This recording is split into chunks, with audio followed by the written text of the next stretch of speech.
O Carnaval de 2022, a conhecida Festa da Carne, foi nesse ano apenas uma manifestação cultural ou foi um mega ritual em público?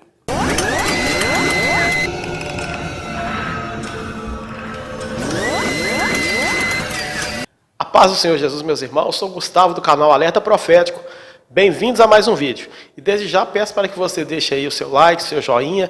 E se você não é inscrito, se inscreva no nosso canal, ativando o sininho de notificação, para que o YouTube possa te avisar todas as vezes que postarmos um vídeo novo. No vídeo de hoje falaremos sobre o que aconteceu de estranho, de diferente, como nunca houve na história, nessa festividade conhecida como Carnaval ou a Festa da Carne. Nós que fazemos esse tipo de vídeo, normalmente recebemos o material. Graças a Deus eu não acompanho esse tipo de festa, mas recebi o material e fui pesquisar e fiquei estarrecido com o que vi acontecer esse ano. Sabemos muito bem que essa festividade tem raízes no paganismo, que suas raízes vêm desde o Egito Antigo, passando por várias nações, se popularizando na Grécia Antiga, no século 7 a.C., até que no ano 590 d.C., esta festa é adotada como uma manifestação cultural pela Igreja Católica. E essa festividade se espalhou por vários países do mundo, adotando nomes e características diferentes, e no decorrer dos séculos foi agregando novas características, como por exemplo o uso de máscaras, os desfiles, as fantasias, os carros alegóricos, mas em todas as épocas algo foi semelhante, algo não mudou, que foi o seu caráter espiritual, o seu caráter de adoração, de invocação pagã. Isso tudo unido a um espírito de promiscuidade sexual. Então as pessoas ficam muito promíscuas nesses dias. E também o consumo excessivo de álcool e de drogas. Porém, esse ano eles passaram de todos os limites, porque decidiram expor exatamente este lado oculto. Esse ano foi o ano da exposição do ocultismo envolvido nesta festa.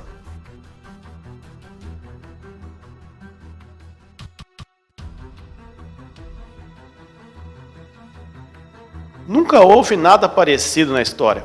E quando olhamos para o que ocorreu esse ano, através da Bíblia, através da Palavra de Deus, nós vemos que a Palavra de Deus vai nos dizer, no livro de Mateus, no capítulo 24, no verso 12, o seguinte: e por se multiplicar a iniquidade, o amor de muitos esfriará. Essa palavra iniquidade é uma palavra muito forte. Então nós vemos que o que ocorreu esse ano foi uma ação muito forte desse espírito de iniquidade. Porque iniquidade é exatamente o pecado institucionalizado como lei, passando a fazer parte da cultura de um povo. Então quando existem leis para apoiar ações pecaminosas, atos pecaminosos segundo a visão bíblica, então esses atos passam a ser algo normal e passam a fazer parte da cultura de um povo. Então isso é um multiplicar da iniquidade. Então quando olhamos através da Bíblia, vemos exatamente esse espírito de iniquidade agindo principalmente nesse ano de uma forma muito forte. E o que chama a atenção, meus irmãos, é exatamente os dois estados, ou seja, as duas capitais brasileiras que decidiram expor este lado do ocultismo, que foram exatamente Rio de Janeiro e São Paulo. Os dois estados que ditam e que influenciam a cultura e o comportamento de quase toda a nação. Porque é exatamente esses dois estados, especialmente o Rio de Janeiro, a matriz das novelas. E as novelas ditam o comportamento para o restante do Brasil. Rio de Janeiro e São Paulo são referência como influenciadores para o restante da nação. Além de Rio e São Paulo, temos também a Bahia, né? Rio e São Paulo, as novelas, a cultura através das novelas, e da Bahia, a música, principalmente a influência musical baiana. E vimos nesse ano exatamente essas duas capitais, Rio de Janeiro e São Paulo, fazendo rituais em público, exaltando as entidades da baixa magia. Veja bem, vou passar algumas informações aqui. Os destaques, vou começar por São Paulo e vou fechar com Rio de Janeiro. Destaques de São Paulo. A abertura dos desfiles em São Paulo foi com a escola de samba Morro da Casa Verde.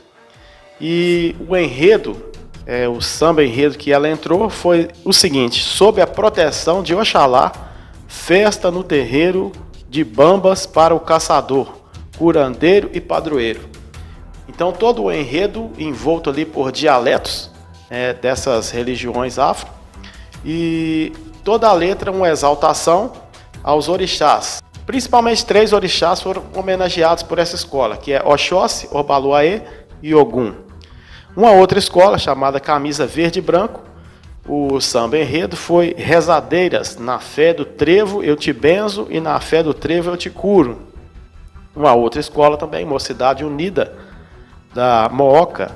O tema foi Aruanda, o eterno retorno, que retrata o céu onde vivem os orixás. E uma outra escola também, chamada Leandro de Itaquera, cujo enredo foi no ecoar dos tambores e no feitiço da Leandro, de Daomé, as terras da encantaria, o cortejo da rainha Gegé e os segredos de Xeleg-Bitá. Então, conta exatamente a história do candomblé de matriz africana, chamado Gegé, ou Gegé, não sei como se pronuncia bem isso, que é conhecido pelo culto aos vudus. Então, em São Paulo, vemos exatamente aí a abertura exaltando essas entidades, e agora no Rio de Janeiro não foi diferente. Em São Paulo, 4 escolas fizeram esse tipo de homenagem, que eu posso chamar de ritual em público, e no Rio de Janeiro o mesmo aconteceu. Vemos ali no Rio de Janeiro, Mocidade Independente, de Padre Miguel. O tema foi Batuque ao Caçador. Exaltou Oxóssi, Oxalá, Iemanjá, Ogum, Oxum e Exu. E o destaque ali foi a bateria, composta por vários ogãs. Os ogãs são os filhos de santo, aqueles tocadores de atabaque, de instrumento, dentro do terreiro. Inclusive na letra, alguns refrãos, algumas frases na letra ali. Havia uma frase ali que dizia assim: todo ogã da mocidade é cria de mestre André. Uma outra frase que chama a atenção, para evocar nesse terreiro toda a alma independente. Ou seja, eles levaram o terreiro para a avenida para fazer invocações. Outra escola aqui, Acadêmicos do Salgueiro, cujo tema foi resistência, sob um discurso ali de igualdade religiosa, exaltou Xangô. E algumas frases também que se destacam ali no enredo dessa escola. No Rio Batuqueiro, macumbo o ano inteiro, não nego meu valor, axé. Essa palavra axé, que no livro de São Cipriano, que é um livro oculto aí da alta magia, significa sou do demônio e ninguém tem nada com isso. Mas o que se diz aí na mídia é que significa paz, não tem nada a ver. E nessa escola aí também houve a presença, para formalizar um ritual, estava desfilando ali do segundo carro alegórico, exatamente um Babalorixá. E a terceira e última escola do Rio de Janeiro, que vamos falar aqui, que é o assunto mais em foco aqui nesse vídeo, porque foi a que mais passou dos limites, Acadêmicos do Grande Rio, que foi a campeã desse ano, cujo tema foi Fala Majeté, as 7 chaves de Exu. Ou seja, quando se fala de chaves, há uma ligação direta com portais dimensionais.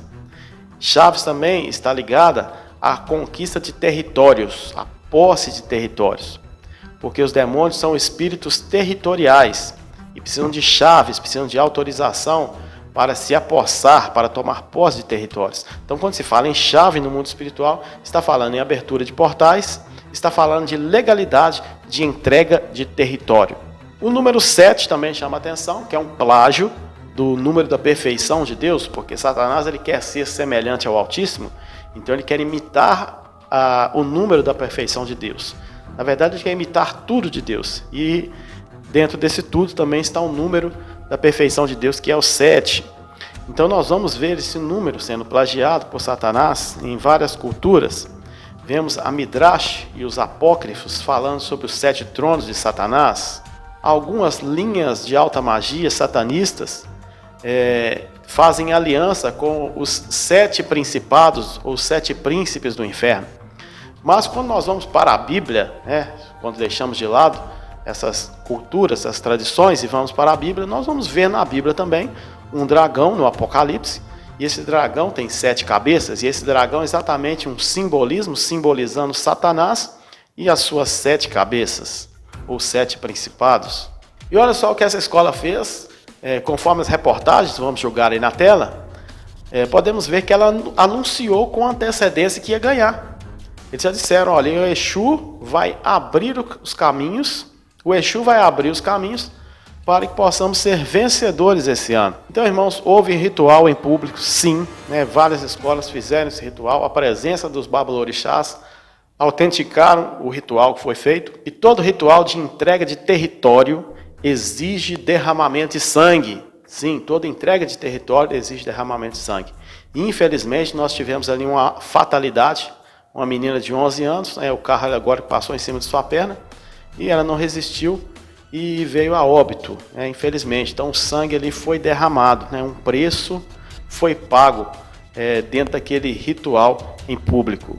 Alguns fatos chamam a atenção também. No ano de 2017, o prefeito da cidade, então essa questão de entrega de território é o seguinte, precisa de ter alguém, alguma autoridade da cidade está entregando a chave. Por isso que nessa festividade faz aquele ritual, do prefeito entregar a chave da cidade nas mãos do rei Momo. Ou seja, naqueles 4 dias de festa, a cidade está entregue para todo tipo de espírito. E é por isso que no carnaval, a maioria dos centros espíritas não abrem, porque é o dia onde os orixás estão soltos, liberados para agirem no meio da população. Principalmente os Exus, as pombagiras, estão soltos para agir de forma livre. Algumas linhas chamam até mesmo de espíritos obsessores, estão soltos, o ambiente fica carregado durante esses 4 dias. Por quê? Porque a chave da cidade foi entregue nas mãos desses espíritos. E como eu estava falando que em 2017 o prefeito que estava em vigor, ele não fez esse ato, esse rito de entrega de chave. Ele não fez a entrega de chave. Então o que aconteceu? Aconteceu um acidente, alguns carros se desgovernaram e atingiram ali a arquibancada, pressionaram 20 pessoas aproximadamente, e dentre essas 20, uma pessoa veio a óbito, ou seja, o preço foi pago, o sangue foi derramado para a tomada de território. Quando não há um homem para entregar ali essa legalidade, então o ritual é feito, o sangue é derramado, e então assim os demônios tomam posse, os espíritos territoriais se apossam daquela região. E é por isso que nessa época, irmãos, o índice de acidente é mais alta, o índice de embriaguez, o índice de estupro, o índice de violência, o índice de gravidez indesejada, o índice de doenças sexualmente transmissíveis sobem muito, porque durante 4 dias a cidade está entregue a esses espíritos obsessores. Então, irmãos, de uma forma muito clara, nós vimos ali que o despacho, as oferendas, os pontos de contato, os passes foram feitos em plena avenida. Uma invocação aberta, onde coisas consagradas a essas entidades foram distribuídas. Foram vistos ali pétalas de flores sendo lançadas no público, um tipo de água sendo jogada no público, um tipo de comida sendo distribuído para o público, como uma delas foi cocada sendo distribuída. Então, coisas sendo lançadas sobre o público, que são encantamentos lançados sobre aquelas pessoas que estavam presentes naquele lugar, recebendo aqueles encantamentos, cantando aquelas canções que eram invocações. Então as pessoas presentes levaram para suas casas os espíritos, coisas daqueles espíritos que estavam operando naquele lugar. Durante o desfile foi possível observar, durante a coreografia, aquilo que era coreografia e aquilo que não era coreografia. Aquilo que era exatamente incorporação. Vimos ali pessoas incorporadas por demônios no meio da avenida. Até mesmo uma famosa atriz global que entrou ali como rainha da bateria, vestida de pombagira. E em alguns momentos da sua coreografia, ela dava passes. Seus passos não eram mais passes de samba, mas eram os passos da pombagira Maria Padilha, quando se manifesta dentro dos locais que fazem esse tipo de culto.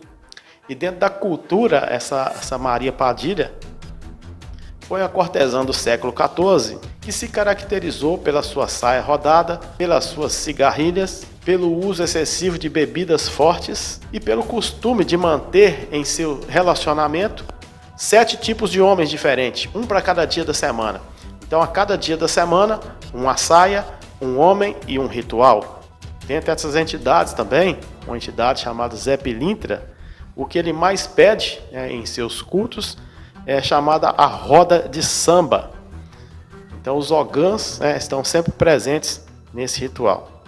Encantamentos então foram lançados na plateia e ficou muito claro que não foi apenas uma manifestação cultural, foi muito mais do que isso, foi um mega ritual, tanto em São Paulo quanto no Rio de Janeiro.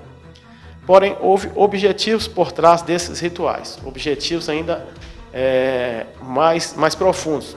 Porém, o vídeo já está ficando extenso, não vou falar nesse vídeo, vou estar gravando um segundo vídeo sobre este assunto, onde vou estar falando qual o objetivo oculto desses rituais. Não perca o próximo vídeo.